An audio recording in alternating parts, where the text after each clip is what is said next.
Hello everybody, welcome back to day 13 of my 30 in 30 challenge. I told y'all yesterday that today we'd take a quick look at what I do for cash, and I gotta tell you it's not a lot of cash and I don't do it very often. But ultimately there are two things that I do for cash.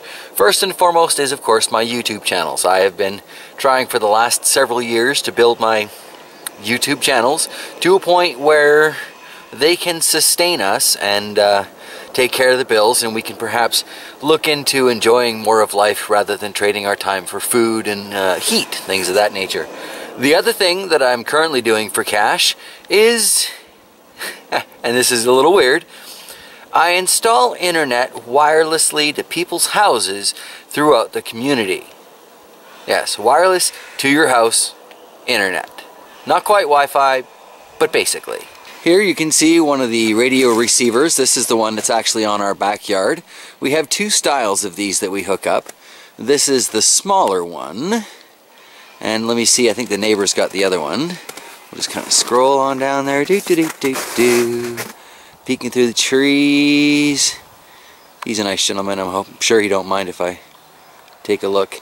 Anyway, you can sort of see it. That thing way over there looks a little bit like a satellite dish. That is our other style of radio receiver. Just above all that dangle of yellow wire there. Way off in the distance. Now my hand's a little shaky and it's kind of foggy snowy today. But if you look way up at the top of that, you can see our radio transmitters.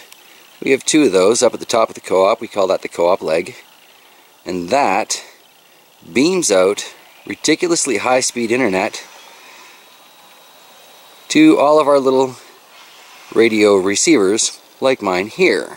Now this is a dual-edged blade, okay? On one hand it's an incredibly brilliant idea and a great way to bring higher speed internet to us rural citizens here.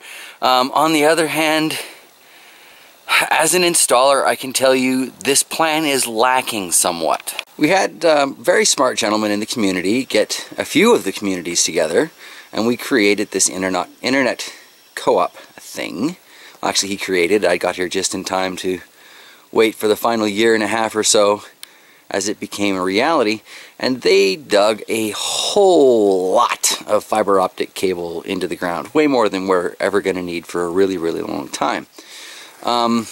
Which is great because you can't have too much internet, and it's not exactly like this is something that's going away. However, most houses out here are surrounded by trees. Tall, bushy trees. And we need these trees to act as a wind block. It stops an awful lot of the snow from hitting our houses. It stops a lot of the wind from ripping the heat out of our house.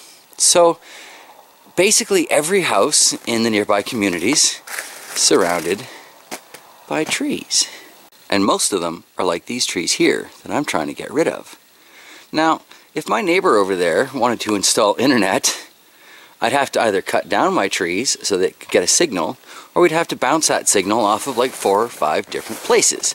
And that is mainly because our portion of the RM cooperative for the internet doesn't want to bother installing the actual lines in town. They think it's kind of better to save the few bucks that it's going to cost. Now, okay, I say a few dollars, but it would be a lot of money to install, hardwire fiber optic internet to all the houses in the community.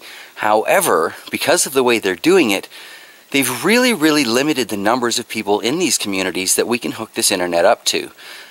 We had to go to our back fence, shoot through a couple of trees, and as it is, I'm still going to have to cut one down in the next year or so, or my internet's going to be gone. Same with our neighbor down the way. A couple of trees are going to be in his way for the next year or two. I'll happily cut them down for him. The neighbor's a really nice guy.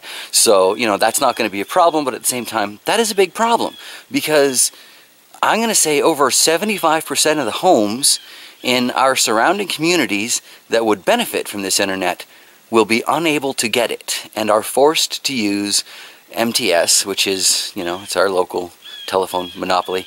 And their download speeds out here in our rural paradise, 6 megs per second. 6. It's pathetic. even with a little interference, and I get a fair bit of interference here, we're getting closer to 60, 80, depends, you know, some days are better than others. And to be honest, our internet connection here, and this is kind of ironic since I'm an installer, is one of the worst connections that I've seen on this system. But that's because it's bouncing off the ground and there's a lot of Fresnel interference in its transmission. So, as brilliant as that idea is, my cable runs from that all the way along the fence where the squirrel loves to play, all the way along the fence. It's blocked off my gate, up in front of the shop, all along the edge of the shop, and across. Now we finally hop over to the house, comes through, and I had to drill a hole right through my wall to get that into the house. Which brings us to one of my two difficulties with this job. As cool as it is to be able to bring people high-speed internet, and believe me, I like it, I think that's cool, it means that A, I'm drilling holes into people's houses, and B, and more worrying, I'm drilling holes into people's roofs so that I can mount these things. I'm not happy about that.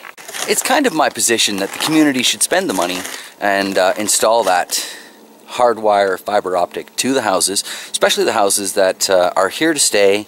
And, you know, like Shocks and I, we are very internet related type people, and we're trying to bring more people like that into the community so that we can rebuild it. There used to be 2,500 people in was once an RM all of its own, Strathclair here. Now there's like 800, okay? One of my goals, if I do make it onto council, will be to bring people back to this community. Now, in order to do that, we're going to really need to upgrade the infrastructure, and the internet, I think, is a big, big part of that. If you want to make it as a homesteader in this day and age, if you want to live in a rural community, be a small town person, you've really got three options. One, you can be independently wealthy. If you are, odds are you're probably not into homesteading.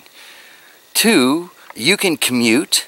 Well, it's an hour to the nearest city, and it's about the size of what Penticton used to be, so there's some jobs there, but not a lot. 3 hours to the biggest real city. Winnipeg's about 3 hours away, depends how you drive. And, you know, that's an awful long way to go, too.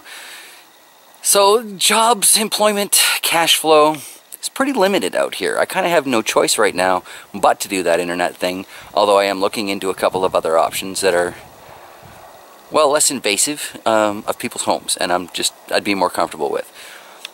Your third and final option, ultimately, if you want to live in the middle of nowhere, is to have some sort of alternative stream of income. Now, in this day and age, you know, Avon and all that stuff, sure, they're still big business, and lots of people still make lots of money with it, but for the most part, that means online sales, online earning, and online opportunities. So in my opinion, if we want the community to grow, the first thing we have to do is develop its ability to be online and to appeal to those people that have that kind of an income.